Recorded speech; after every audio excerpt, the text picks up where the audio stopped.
Hello and welcome to my channel Curious Manushya. I hope you are best of your health and spirit. આજે આપણે એક નવા topic સાથે આપની સમક્ષ ઉપસ્થિત થયા છીએ જેમાં આપણે એડમિનિસ્ટ્રેટિવ એક્સપ્લેનેશન આપીશું. એમાં પંચાયતી રાજ સિસ્ટમ શું છે અને એ કેવી રીતે કામ કરે છે એના વિશે આપણે જાણીશું. તો ગુજરાતમાં પંચાયતી રાજનું સ્ટ્રક્ચર કેવી રીતનું છે અને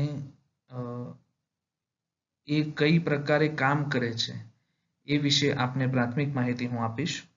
તો પંચાયતી રાજ એ બંધારણનો 73મો સુધારો છે. 1993માં એમેન્ડમેન્ટ થયું હતું બંધારણમાં. એ બંધારણના સુધારામાં 73rd એમેન્ડમેન્ટ છે. એના ઉપરથી ગુજરાતે ત્રિસ્તરીય પંચાયતી રાજ સિસ્ટમને અપનાવેલી છે. અલગ અલગ રાજ્યોમાં અલગ અલગ સિસ્ટમ છે. ધારો કે આંધ્રપ્રદેશમાં દ્વિસ્તરીય, અહીં ત્રિસ્તરીય છે. જમ્મુ કાશ્મીરમાં પણ દ્વિસ્તરીય છે. એટલે કે ત્યાં આગળ ગ્રામ પંચાયત અને જિલ્લા પંચાયત જેવું જ સ્ટ્રક્ચર છે. વચ્ચે તાલુકા પંચાયત જેવું આવે નહીં. અહીં ગુજરાતમાં ત્રિસ્તરીય પંચાયતી રાજ છે. એમાં ગવર્મેન્ટનો ઉદ્દેશ પાવરનું ડિસેન્ટ્રલાઇઝેશન છે. એટલે સેન્ટ્રલાઇઝેશન એટલે કેન્દ્ર સરકાર અથવા ઉપરી કક્ષાએ બધા જ પાવરો હોય, પણ અહીં પંચાયતી રાજ સિસ્ટમમાં વિકેન્દ્રીકરણ છે સત્તાઓનું. કે ગ્રામ પંચાયત અથવા તાલુકા પંચાયત અથવા જિલ્લા પંચાયત એ પોતાની રીતે પોતાના ફાઇનાન્શિયલ એસેટ્સ બનાવે અને એની રીતે એનો ઉપયોગ કરી શકે. એમાં કોઈ કેન્દ્રનું કે કોઈ રાજ્ય સરકારનું હસ્તક્ષેપ ન હોવો જોઈએ. તો એ પાવરનું ડિસેન્ટ્રલાઇઝેશન ઓફ પાવર છે. એનું એક ઉત્તમ ઉદાહરણ છે પંચાયતી રાજ. પોતપોતાની રીતે દરેક પીઆરઆઈ એટલે પંચાયતી રાજ ઇન્સ્ટિટ્યુશન વર્ક કરે અને સસ્ટેઇન કરી શકે એનો એક ઉમદું ઉદાહરણ છે. અને આ ઉદાહરણ એ ગાંધીજીના કહેવા ઉપરથી પંચાયતી રાજ સિસ્ટમ કે પંચાયતને પોતાની રીતે મજબૂત બનાવો, આત્મનિર્ભર બનાવો, જે હાલ ગવર્મેન્ટનું ભાર છે જેના ઉપર કે દરેક સંસ્થા કે દરેક વ્યક્તિ એ આત્મનિર્ભર હોવો જોઈએ. તો એ મુજબનું આ એક સ્ટ્રક્ચર છે. એના પછી આપણે જોઈશું કે ત્રિસ્તરીય એટલે કે ગ્રામ પંચાયત, તાલુકા પંચાયત અને જિલ્લા પંચાયત એ 3 પ્રકારના સ્તરો આ પંચાયતી રાજમાં રહેલા છે. તો આપણે એને વારા પરથી એક પછી એક સમજવાની કોશિશ કરીશું. તો સૌ પ્રથમ આપણે ગ્રામ પંચાયતને સમજવાની કોશિશ કરીએ. તો ગ્રામ પંચાયત એટલે કે જે પણ સભ્યો એ મતદાન કરવા માટે સક્ષમ હોય એ સભ્યોનું બનેલું એક સંસ્થા એને ગ્રામ પંચાયત કહેવામાં આવે છે. એ ગ્રામ પંચાયતના જે વોટિંગ કરી શકે એ ગ્રામ પંચાયતનો સભ્ય છે. મતલબ એમાં લોકો દ્વારા ડાયરેક્ટ ઇલેક્શન કરવામાં આવે છે, વોટ આપવામાં આવે છે. જે પણ ચૂંટણીમાં જેને ઉમેદવારી નોંધાવી હોય અને એ ડાયરેક્ટ ઇલેક્શન પછી સરપંચની નિમણૂક કરવામાં આવે છે. એના બાદ ઉપસરપંચની ચૂંટણી એ જે ગ્રામ પંચાયતની પહેલી મિટિંગ થાય છે એમાં ઉપસરપંચની નિમણૂક એ ઇનડાયરેક્ટ ઇલેક્શનથી કરવામાં આવે છે. એમાં કોઈ ચૂંટણી નથી હોતી, પણ એ ગ્રામ પંચાયતના વોર્ડના સભ્યો અને સરપંચ બધાની એક ઇનડાયરેક્ટ કે સર્વસંમતિથી જે પણ માણસને નક્કી કરવામાં આવે છે એ ઉપસરપંચ તરીકે એની નિમણૂક કરવામાં આવે છે. અને જે પણ ગામના અલગ અલગ વિસ્તારોના વોર્ડ બનેલા હોય છે એ વોર્ડના સભ્યો પણ ચૂંટવામાં આવે છે. એટલે એક આખી સમિતિ બને છે, સરપંચ, ઉપસરપંચ અને અલગ અલગ સભ્યો. એમાં ક્રાઇટેરિયા અલગ અલગ હોય છે.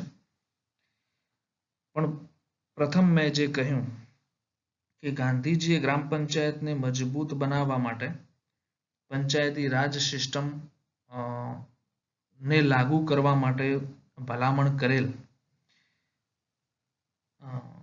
અને ગ્રામ પંચાયતને જે ગ્રામ સભા છે એને સંપૂર્ણ સત્તા આપવામાં આવે છે કે ગામ લોકો દ્વારા સર્વસંમતિથી જે પણ નિર્ણય લેવામાં આવે છે એ નિર્ણય ને કોઈ પડકારી શકતું નથી, કારણ કે એ ગામ લોકોએ જ નિર્ણય લીધો હોય છે. તો એ ગ્રામ સભાની એટલી સત્તા ગણાય છે. આ ગ્રામ સભામાં ઠરાવ કરી સર્વસંમતિથી મંજૂર કરવામાં આવતા કામોને ઓથેન્ટિક કામો અથવા ઓફિશિયલ કામો ગણવામાં આવે છે. તમે જોશો કે વિકાસના કામો પણ જે પણ થશે એ ગ્રામ સભાના ઠરાવમાં સર્વસંમતિથી મંજૂર કરેલ ગામ લોકોએ સજેસ્ટ કરેલ હશે એ જ કામો લેવામાં આવે છે. તેથી ગામ લોકોના હિતમાં જ એ કામો હોય છે એવું નક્કી થાય છે અને એમાં કોઈ ફેરફાર કરી શકતું નથી. પંચાયતી રાજ દિવસ આપણે સામાન્ય રીતે 24મી એપ્રિલ એમ મનાવવામાં આવે છે. અને જેમ પહેલા કહ્યું તેમ ગાંધી જયંતિ જે 2 ઓક્ટોબરે ઉજવવામાં આવે છે આપણા દેશમાં, એ દિવસે પણ દરેક ગ્રામ પંચાયતમાં એક ખાસ ગ્રામ સભાનું આયોજન કરવામાં આવે છે.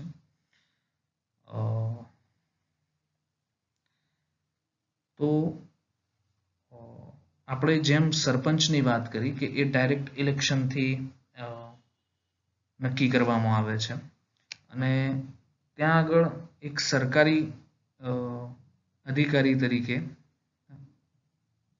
તલાટી કમ મંત્રી એ આખી વહીવટી પ્રક્રિયા અથવા તો ગ્રામ સચિવ પણ કહી શકાય, એ ગ્રામ સચિવની પોસ્ટ હોય છે. ગ્રામ સેવક, ગ્રામ સચિવ, આ બધી અલગ અલગ પોસ્ટો એ ગ્રામ સભાનું સંચાલન કરે છે, ગ્રામ પંચાયતનું સંચાલન કરે છે. ગ્રામ સભાનું મહત્વ તો મેં પહેલા જ સમજાવી દીધું છે. ગ્રામ પંચાયત શું શું કામ કરે એ પણ આપણે હવે જોઈશું. તો અલગ અલગ યોજનાઓ માટે જેમ પહેલા વાત કરી એ રીતે ગ્રામ સભામાં ઠરાવો મંગાવવામાં આવે છે અને એ ગ્રામ સભામાં ગ્રામ પંચાયતના સભ્યો અને ગામ લોકો દ્વારા જે પણ કામો સૂચવવામાં આવે છે એ કામો ને ઉપરની કક્ષાએ મોકલી અને એ વિકાસના કામો મંજૂર કરવામાં આવે છે. જેમ કે અમુક કેન્દ્ર સરકારની યોજનાઓ છે. હાલના સમયમાં 15મું નાણાં પંચ યોજના ચાલી રહી છે, જે પંચવર્ષીય યોજના છે. એના વિશે આપણે આગળના વિડીયોમાં જોઈશું કે જ્યાં એક સ્કીમ વાઇઝ બાયફર્કેશન દ્વારા સમજાવવામાં આવશે. એમાં એ પંચાયતી રાજ સિસ્ટમનું એક મજબૂત ઉદાહરણ છે. 15મા નાણાં પંચમાં આપણે જોઈશું કે ઠરાવો મંગાવવામાં આવે છે અને એ ઠરાવોમાં જે કામો સૂચવેલા હોય છે એ જે તે યોજનાની ગાઈડલાઈન મુજબ એ કામોને લેવામાં આવે છે અને અલગ અલગ વર્ષ વાઇઝ હોય છે. જે પંચવર્ષીય યોજના છે એ 15મું નાણાં પંચ 20-21ના વર્ષથી શરૂ થયેલ છે અને એ 24-25ના વર્ષ સુધી ચાલશે. તો આપ લોકોને ખબર હોય તો મને કોમેન્ટમાં જણાવો કે હવે નવું નાણાં પંચ 16મું નાણાં પંચ છે તો એના અધ્યક્ષ કોણ છે, એ મને કોમેન્ટ કરી જણાવશો મિત્રો.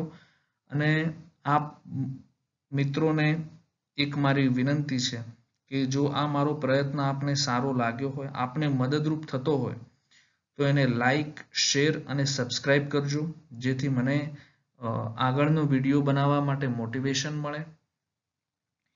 હવે આગળ જોઈશું. આ કેન્દ્ર સરકાર હેઠળની ગ્રાન્ટ ગ્રામ્ય લેવલે આપવામાં આવે છે અને આ 15મા નાણાં પંચની ગ્રાન્ટ જે છે એ વસ્તીના ધોરણે એની ફાળવણી કરવામાં આવે છે કે જેટલી વસ્તી હોય એ મુજબ એની ગ્રાન્ટ ફાળવણી થતી હોય છે અને એમાં પણ એક કેટેગરી વાઇઝ પણ હોય છે કે શિડ્યુલ કાસ્ટ અને શિડ્યુલ ટ્રાઇબ ની વસ્તી હોય તો એ મુજબમાં પણ ગ્રાન્ટની ફાળવણી કેન્દ્ર સરકાર તરફથી કરવામાં આવે છે અને એ ડાયરેક્ટ ગ્રામ પંચાયતના બેંક એકાઉન્ટમાં જ એ ગ્રાન્ટ જમા થતી હોય છે.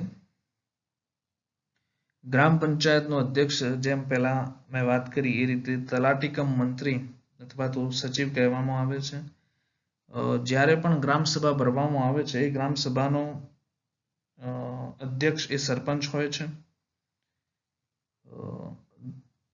ગ્રામ પંચાયત એ સ્વતંત્ર રીતે વહીવટ કરી શકે છે, પરંતુ ઉપરની કચેરી એટલે કે ગ્રામ પંચાયતની ઉપરની કચેરી તાલુકા પંચાયત ખાતે તેનું રિપોર્ટિંગ કરવામાં આવે છે દરેક પ્રક્રિયાનું. તો આ જ રીતે આપણે જોઈશું ગ્રામ પંચાયત, તાલુકા પંચાયત અને જિલ્લા પંચાયત. હવે આપણે ગ્રામ સભા અથવા ગ્રામ પંચાયતનું શું કામગીરી હોય છે, તો ગ્રામ પંચાયત લેવલે આવકના દાખલા આપવામાં આવે છે, મકાનની આકારણી નોંધવામાં, જેમ કે તમે કોઈ નગરપાલિકા વિસ્તારમાં રહેતા હો તો ત્યાં પ્રોપર્ટી કાર્ડ આપવામાં આવે છે. તો ગ્રામ પંચાયત લેવલે હાલની તારીખમાં એક આકારણી કરવામાં આવે છે. આકારણી હોય કોઈ બી મકાન અથવા કોઈ બી પ્લોટની આકારણી હોય. પછી ગ્રામ પંચાયતમાં વેરા ભરવાની પ્રક્રિયા, વેરા અલગ અલગ પ્રકારના પાણી વેરું, સ્વચ્છતા વેરું, જે ગામ લોકો પાસેથી ઉઘરાવવામાં આવે છે અને જેના દ્વારા આખું એક ટેક્સ સિસ્ટમ, એટલે એક પ્રકારે નાના લેવલે જોઈએ તો પંચાયત સચિવ એક કલેક્ટર જ છે કે એ લોકો જોડેથી ટેક્સ કલેક્શન કરે છે. વિકાસના કામો કરાવવા એ એક કામ છે ગ્રામ પંચાયતનું. જન્મ મરણના દાખલા, જન્મની નોંધણી પણ ગ્રામ પંચાયત દ્વારા કરવામાં આવે છે, મરણની નોંધણી પણ ગ્રામ પંચાયત દ્વારા કરવામાં આવે છે. અલગ અલગ સમિતિઓ બનાવવામાં આવે છે ગ્રામ પંચાયતમાં. એમાં સમિતિઓમાં પહેલા વાત કરી કે સરપંચ, ઉપસરપંચ તો છે જ, પણ પાણી સમિતિ, સ્વચ્છતા સમિતિ, એમના અલગ અલગ ચેરમેનો રાખવામાં આવે છે અને રિઝર્વેશન સિસ્ટમથી ચાલતું હોય છે. 3000થી વધુ વસ્તી ન હોય તેવી ગ્રામ પંચાયતોમાં ગ્રામ પંચાયતના જે સભ્યો છે એ 7 સભ્યો હોય છે. 3000થી વધુ વસ્તી હોય તો દરેક 1000એ 2 સભ્યોનો ઉમેરો થાય છે.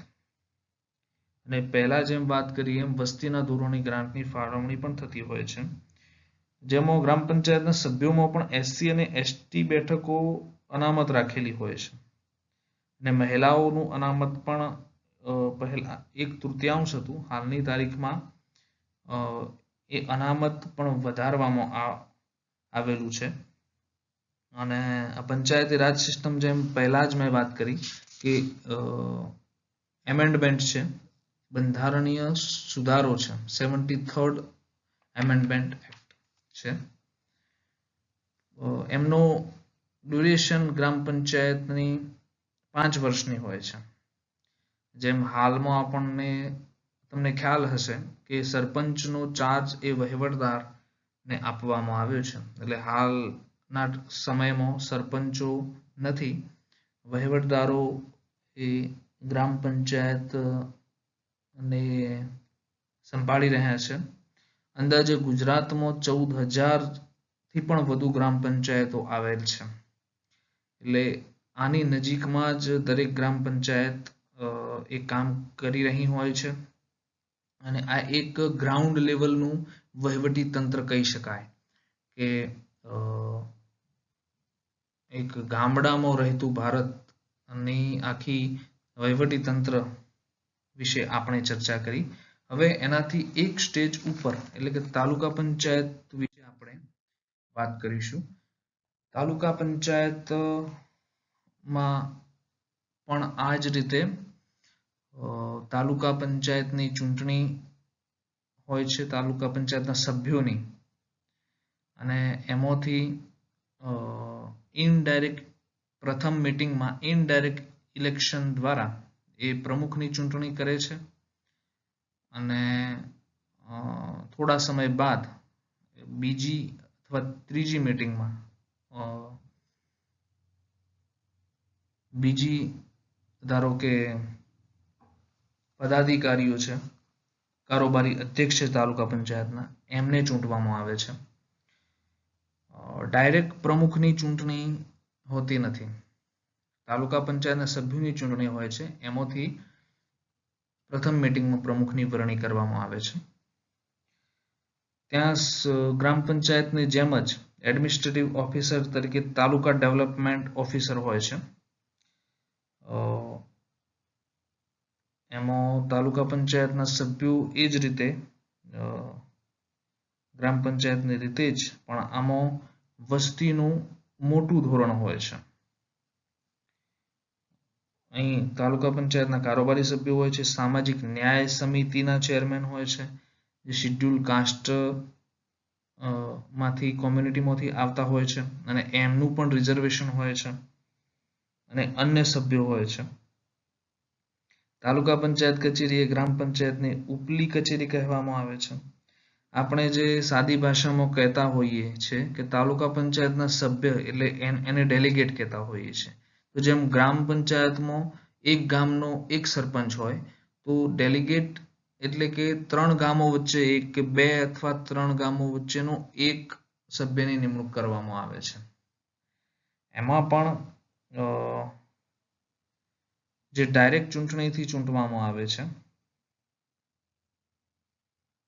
જે તાલુકા પંચાયતના સભ્યો માટેની ચૂંટણીમાં મતદાન કરવામાં આવે છે, તાલુકા પંચાયત જિલ્લા પંચાયતની ચૂંટણી સાથે યોજવામાં આવે છે.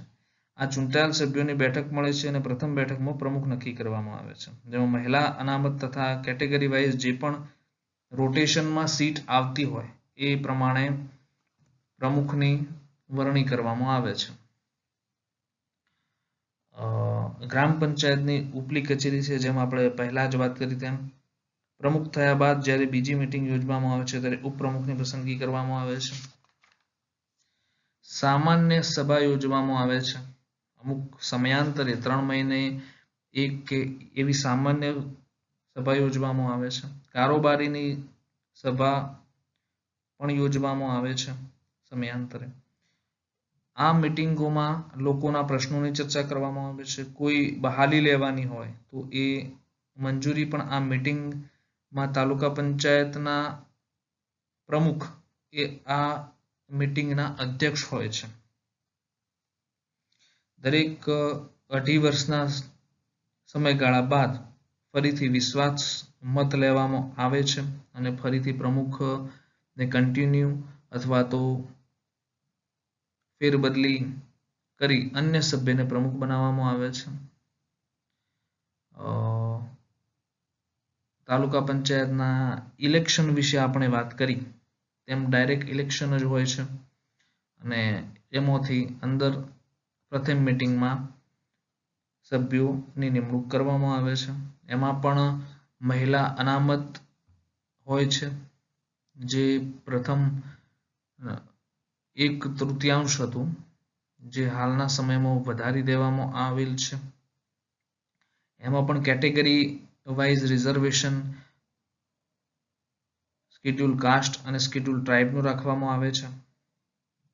હવે આપણે છેલ્લું સ્ટેજ એટલે કે વહીવટી તંત્ર આખા જિલ્લાનું એક સેન્ટ્રલ એડમિનિસ્ટ્રેટિવ સિસ્ટમ એટલે કે જિલ્લા પંચાયત ની વાત કરીશું.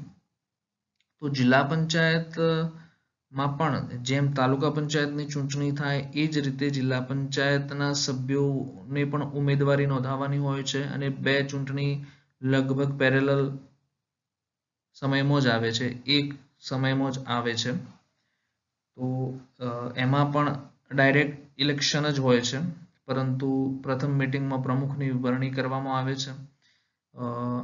જિલ્લા પંચાયત ખાતે administrative officer, district development officer હોય છે, જે આપ સૌ હાલ જોબ કરી રહ્યા છો. તો આપનું પોસ્ટિંગ જિલ્લા પંચાયત ખાતે જ થયું હશે.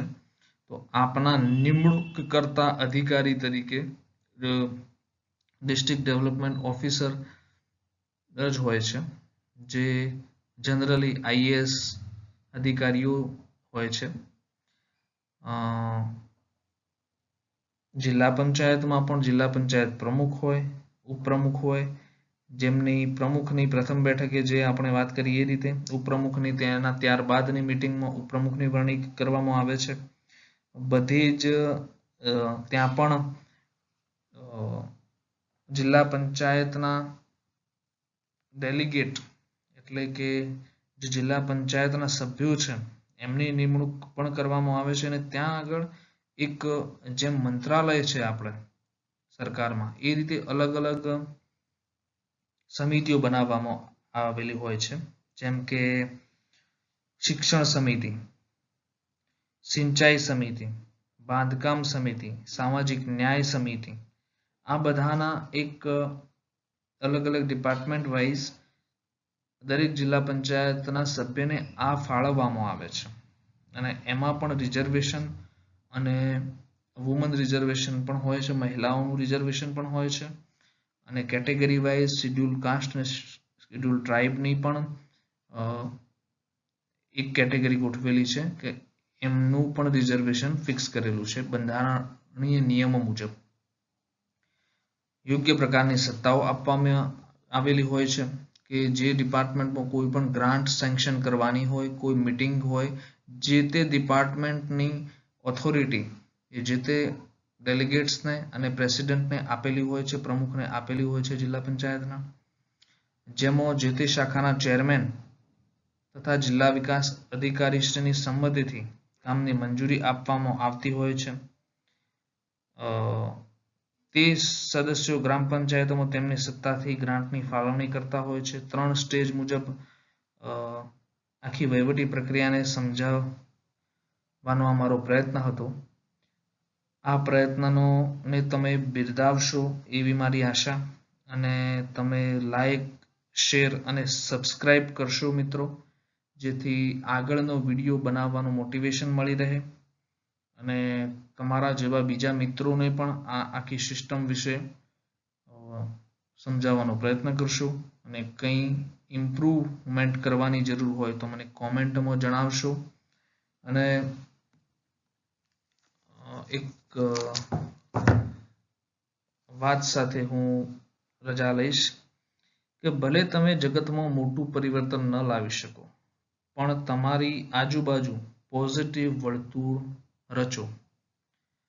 આપણે કંઈ મોટો ફેરફાર લાવવાની જરૂર નથી. આપણે જ્યાં છીએ ત્યાં આગળ પોઝિટિવિટી ફેલાવવાની જરૂર છે. આ સાથે જ હું રજા લઈશ. જય હિન્દ, જય ભારત.